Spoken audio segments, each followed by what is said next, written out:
Alright, I'm gonna be upfront here. I am a big fan of the Rocky franchise. I have a genuine and ironic love for each film, with the possible exception of 5. Chocked full of great moments, they're widely quotable. I own them all on Blu-ray, they're just real damn fun. So yeah, I was really looking forward to Creed 2. I loved the first one. It could have been a lazy cash grab, but it had a vision that breathed new life into an old franchise. So because of that, expectations were pretty high for 2, as it had some mighty boxing gloves to fill. And filled them, they did a respectable amount. The plot of the movie is very typical Rocky stuff. Adonis gets challenged. Adonis accepts challenge, only to fail the first time around. And so, with perseverance and unconventional training, he shall put his all into the match. Your enjoyment of this movie does depend on your view of the Rocky films. If you don't care about them, you find them too samey or schmaltzy, then you're probably not going to enjoy this one. It's the Creed characters reenacting the plot of Rocky 3 with the villain from 4. Which, let me talk about that. That was the first thing that struck me about this, and that it's pretty much a sequel to Rocky 4, the one with Ivan Drago, because Adonis has to face off against his son. Now on one hand, it kind of makes sense, as Ivan was the one who literally killed his father in the ring, so the fight has personal stakes to it, for both Adonis and Rocky. But on the other hand, it's really strange to see the events of Rocky 4 portrayed in such a serious manner. Like, really? The one with 5 montages? The one with the sentient robot? The one with James Brown? This is canonical to the Creed universe? Well, they're the same universe, but still, this is what we're supposed to take seriously? I mean, I do kinda love Rocky 4, albeit for completely ironic purposes, but the basis for a second Creed film? Yeah, the plot's just bare basic. You know what's gonna happen. I understand that some people will definitely be disappointed with it. I mean, I can actually call the first Creed great. While this one is technically alright, I probably am more forgiving to this due to my stance as a Rocky fan, but also because I do still really like these characters and their relationships. I like the relationship between Adonis and his wife, him and Rocky, him and his mother, and even Drago with his son. They actually portray Ivan Drago with considerably more depth compared to his last appearance. And you know what? Sure thing, I'm up for more Dolph Lundgren on my silver screen. Aside from predictability, there are 2 other minor issues that I kind of had. One was the direction. Now it's not badly done, there are some nice shots, but like Ryan Coogler really had all these impressive Steadicam sequences and presentation, and this just felt a little more samey or whatever. The other one was this weird subplot where Rocky's having trouble talking to his son. Like, they seem to be talking fine in the 6th one. I think there was even a line in Creed about him missing him. Like, why is it difficult now? Regardless, I still highly recommend it to anyone who's a fan of this franchise, myself included. 6 out of 10. Ralph, what is it you're trying to say?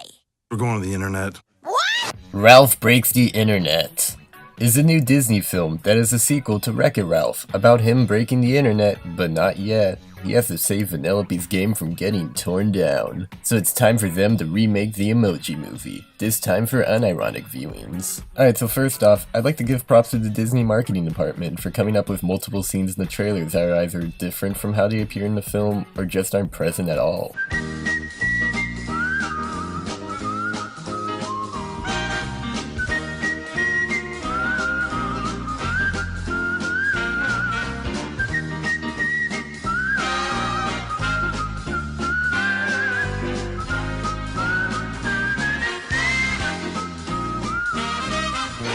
Second off, I really enjoyed the first Wreck-It Ralph. Sure, it wasn't really the big video game crossover that they misleadingly marketed it as, and too much time was spent on Sugar Rush, but it made up for it with likable characters and good humor. Now with the sequel out, and one on par critically, this one is okay-ish.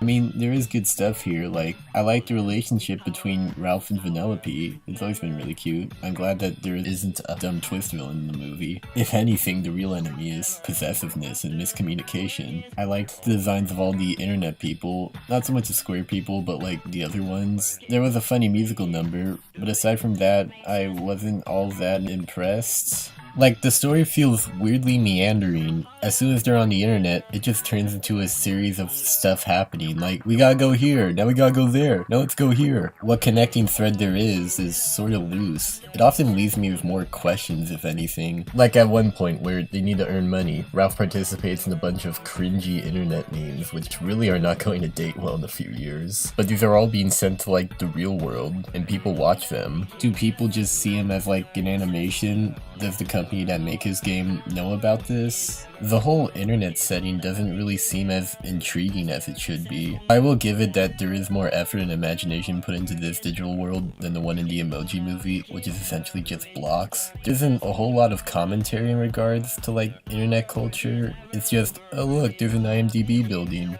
there's an Amazon building, there's a Twitter tree.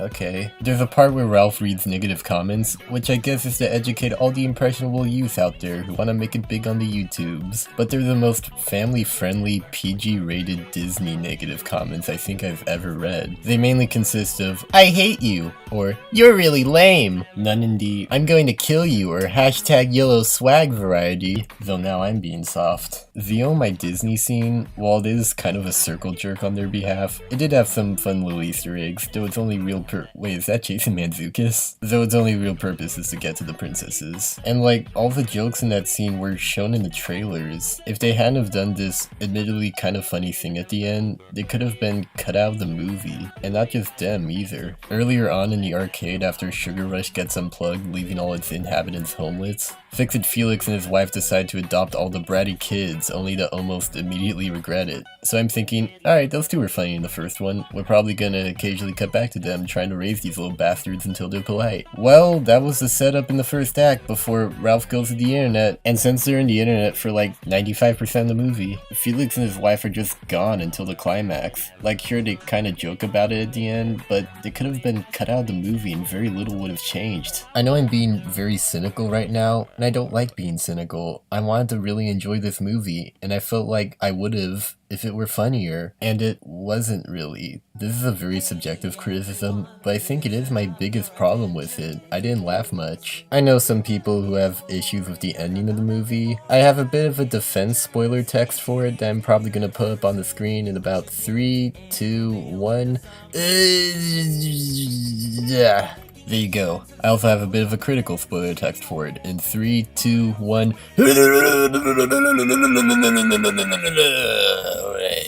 So yeah, it's not the worst movie, it's just fairly adequate. I just wanted it to be a better comedy. The two funniest parts for me were both during the credits, and one of them was already shown in the trailers, but I still laughed like an idiot when seeing it again. Oh, and if you do see it, which I recommend by renting at this point, go to after the credits, you won't regret it. 5 out of 10.